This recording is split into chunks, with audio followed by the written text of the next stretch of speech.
Hey everybody, Economic Ninja here. I hope you are doing well. Today we are going to talk about real estate prices, and I'm going to show you some charts. And if you're not in one sector and you're still in another sector, housing, you may be in trouble. I am here with Patrick Karim. Patrick, how are you doing? Thank you, Mr. Ninja. It's awesome to be on your show there. Very happy for all the success that you're having. It's awesome. Thank you. This is so crazy, but you actually have quite a bit of success too, because you have a huge following on Twitter. And if you guys haven't seen Patrick on Twitter, he is at the handle at BadCharts1 on Twitter, and he has a bunch of amazing information. And we're going to get into that right now, right? We're going to talk about real estate and pricing and other commodities. Definitely. Yeah. Share screen. Yeah. Yeah. I think you got the share screen. Do you? Let's do it. All right. All right, guys. Okay, guys, there's a lot of stuff on this chart, but we're going to go through it, try to make it as clear as possible, because there's the charts, guys, they tell you the truth. Forget like all the narratives. You kind of know where things are going, but a chart's always the greatest mirror for you to really crystallize, figure out where you are historically. Yeah. So right now, NHPI, this black line, guys, is the house prices in the US index, the house price index, adjusted for commodities, input costs for producers, so inflation, whatever it costs for producers to the oil they need, the electricity, all that stuff. Yeah. So this is the house prices. They're going up. They're going up since 74. They're outpacing inflation. That's great. Low rates for housing goes up, and then we hit a plateau right here about 2004-5. It's starting to hit a plateau. And if I could bring your attention just down here, guys, I love using the 7-year rate of change. So the 7-year rate of change is just telling you, if I would have bought 7 years ago, how much percentage gains would have I had? And using chart trading, you're able to draw lines where there's touches. And the more reaction there is on the line, the more it has value, and you have to keep an eye on it to see if it's going to break down or bounce off. So right here, it got tested back in the 1920s. Here it got tested or close to in the 1950s, mid 1950s. 2004, we're touching it, and it turned back down. Then you look at the price chart, it's telling you that real estate is not able to outpace the incoming inflation as fast as it used to. Yeah. So this is a big warning sign. It's like I always say, you're running uphill. At the beginning, it's easy, but as you get up that hill, you're huffing and puffing. You can't go up as fast. So as the momentum turns down, the real estate prices are still able to outpace inflation, but not as fast as they could. And that's a big sign that something is happening. Either inflation is going to skyrocket, real estate prices are going to stall or go down. Yeah, let me throw something in, Patrick. So a really easy way to explain this is like when he said it was starting to flutter around 2004, because inflation, the price index was going up. People didn't have enough money in their budget to go and buy a bigger house or to go buy a new house or a house, period, right? They became poorer and poorer because the costs of goods were rising. So they only had a fixed budget. And that is why you saw the real estate start to flutter and start to slow down. Its momentum slowing down because inflation was increasing. Now, Patrick, the blue line is a very interesting line. Can you talk about that? Yeah, exactly. Well, if you want a proxy for inflation, gold is the best proxy. It tracks the US dollar adjusted for inflation. So your purchasing power, and exactly like the Ninja just mentioned, as gold's going up, it's telling you your purchasing power is going down. And this is headwinds for the real estate market. And look at that, as gold goes up, the ratio starts really, really going down. So gold, commodities, they're all outpacing and they're stifling real estate. And then you see here's a 7-year rate of change again for real estate prices measured in commodities. When we start hitting a historical bottom right here, it's turning down here, 74, all this range down here. This is when actually gold stops, because when everybody thinks it's going to the moon, then often you got to take a step back. When everybody's on one side of the trade, it's time to look at the other. And just like right now today, even if gold prices went up, everybody thinks it's going to stumble again. Inflation's transitory. But when you look at this chart, you're seeing that commodities, they're stifling once again the real estate prices.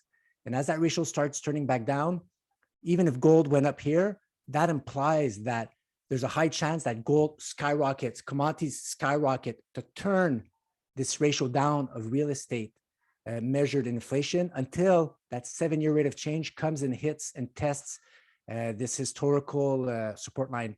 And, now, if I can jump in and actually add to what you're saying, because a lot of people do believe that. They believe that gold might stall out and it might fall. Let's show you a historical time when gold fell, and that is during the Lehman Brothers crisis. And on the chart, that's the little dip gold made, yes, right there. Now, if you go above, you'll notice that real estate started to stall a couple of years prior because of inflation and interest rates. Mortgage rates were climbing back then, just like they are now.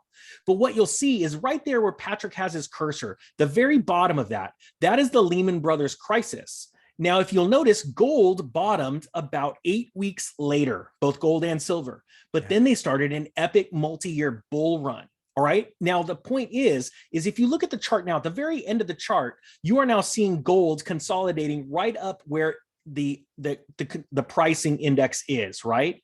What I believe, and Patrick, help me out, where we may be getting close to that event, like what we saw in 2008, where paper gold and silver might get smashed. However, now it's hard to get the physical, but as the price index starts to really fall, house prices start to fall, that's when gold starts this epic rise. Exactly. Well, I have some other charts, but it's especially here. So I think maybe 2024 right now, where we think there's going to be some type of liquidity event. So, but we're prepared from 2022 to 2024. This type of a spike down, the Lehman Brothers moment, it's going to happen, guys. But so we're just waiting. So is gold going to rocket a little bit higher, and just like here, rocket a little bit higher, and then drop down into a 2024 low?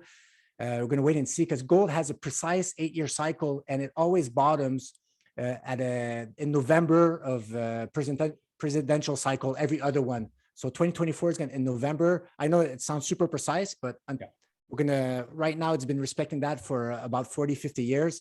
And that's pretty much a target for this type of crazy meltdown event. But can it happen before? Yeah, it's this, but eventually this type of event will happen, guys. Well, and let me jump in real quick. Actually, Patrick, if you could put us to a full screen real quick before we get into the next chart. Yeah.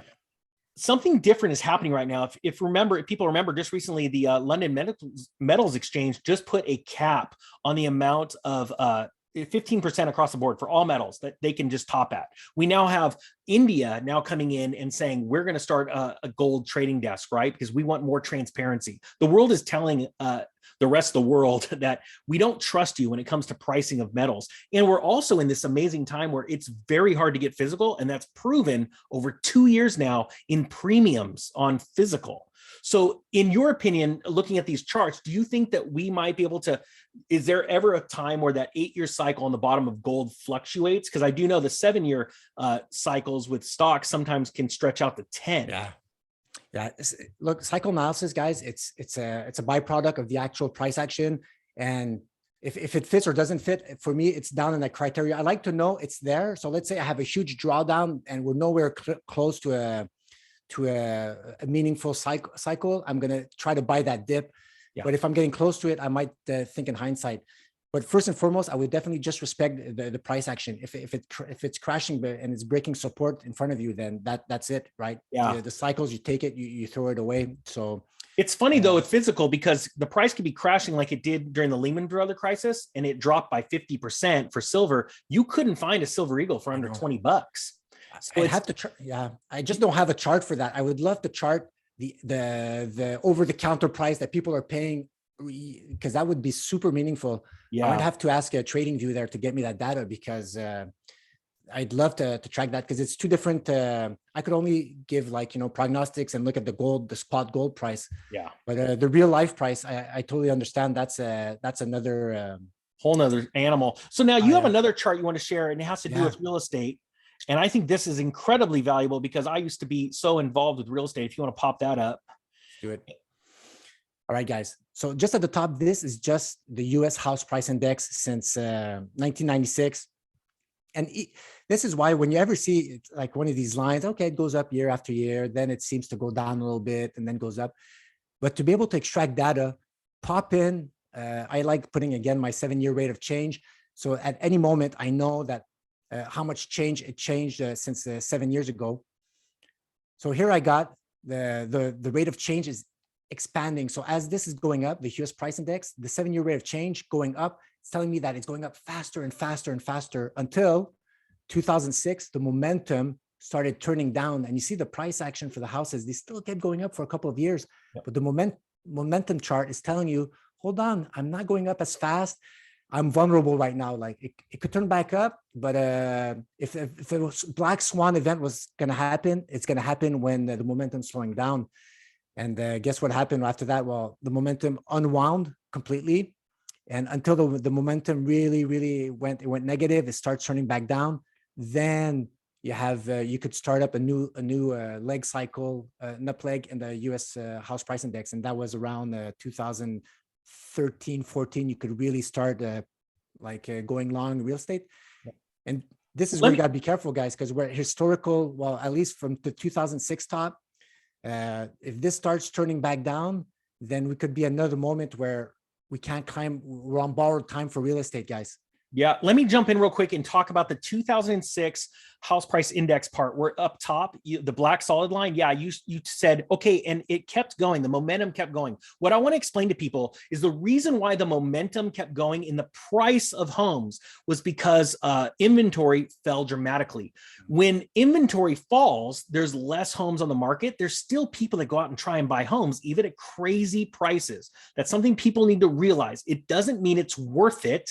It means there are people that can't wait, are emotional buyers, and they're out buying real estate. And since there's so few homes on the market because people can't afford to sell their home and move up in this world, that means the prices go up because it's then a seller's market. That's why you see on that chart that gradual still increase. Now, I want to explain something else.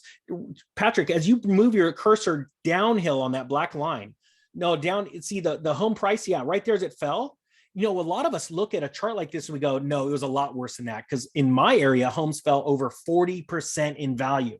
And that doesn't look like much. Well, now I want to bring you to the very end of that black line. Look at the rate of rise of this, yes, real estate market as compared to the real estate rise from 2004 to 2006. It is exponentially larger. Well, the reason why is because we have never in recent history had so few homes for sale in the United States. So I want to point out that as this that chart shows a very severe uptrend, it can also be a very severe and fast downtrend, just like, what is it, Newton's theory of relativity or whatever. I mean, it's literally for every equal action is an opposite reaction. I didn't pay attention in school, but you see my point. So now go back to, if you could talk about the 7-year rate of change currently where we're at, because that is a absolute spike as compared to 2006. Sometimes I kind of feel that we should have turned down here back in the 20, and for some artificial reasons, we're just decide to go upwards. No, I could tell you exactly why. Let me explain that. That's a great question. Okay, I sold my real estate in mid-2018 because the banks were starting to have issues. And by September of 2019, it was evident. The interbank lending rate, the overnight rate in which banks lend to each other to make sure their books are good, so if they're in financial compliance with the Federal Reserve's rules or anywhere in the world, they got scared, so scared of a market crash that they would not lend to each other. And the bank lending rate overnight spiked to 12%. To give you an idea how bad that was. And that was literally, if you go to right at the bottom of that swoop up, August of 2019, that was when, to give you an idea how bad that is, 9/11 and 2008, the Lehman crisis, only brought the interbank lending rate to a little above 6%. So to see us over 10% was catastrophic. And that was the month, actually the week, the repo window was opened by the Federal Reserve. And about 4 weeks later, we had an amazing cough all around the world happen. So that is exactly why that trended up, because stimulus started getting blown into the markets in the form of the repo window. Sorry about that explanation. No, well, I love it. And it's giving me ideas for my next charts. And nice. Just to close up, guys, just to show the relationship, let's say to silver, after these turns. So as this unwinds, silver is like one of the catcher. He's the last one to get the money flows into all this madness, right? And that's when you have these crazy legs up after that going up. And just that's why, look, I could talk for silver for a bunch of times. So this is where the opportunity is once this starts unwinding, then a lot of money is going to start flowing in the commodity space, and especially silver It's just going to be insane. Oh, I mean, after what we just witnessed in nickel, to imagine that not happening in silver, I'd be shocked if it didn't. Now, when it happens, none of us know. But would you agree that we're probably going to see something similar? Yeah. Like tin, guys, tin and silver, they're used all the time together in industry. Like I think whenever 95% whenever there's tin, there's silver usage. And look at the tin chart. It looks like just like the silver that went parabolic. It's like predicting the future of what's going to happen to silver. So for whatever reason, silver's still stalling here. Manipulation, bullion, comics, whatever it is, it's creating you an arbitrage opportunity in your favor, because tin, nickel, all those charts, all these commodities that moon, eventually silver will it will happen to silver eventually. So this is if you're patient, it's still the play to have right now. Well, I got to be honest with you, Patrick. I don't think there's probably a better phrase than being patient to close on, because I am patient. Are you patient? Man, I'm a warrior of patience. Nice. Well, right on. With that being said, I don't think we'd close on any better word. Thank you so much, Patrick, for joining us. Thank you for your time, guys. Thank you. Right on. Hey, guys, the Economic Ninja and Patrick are out.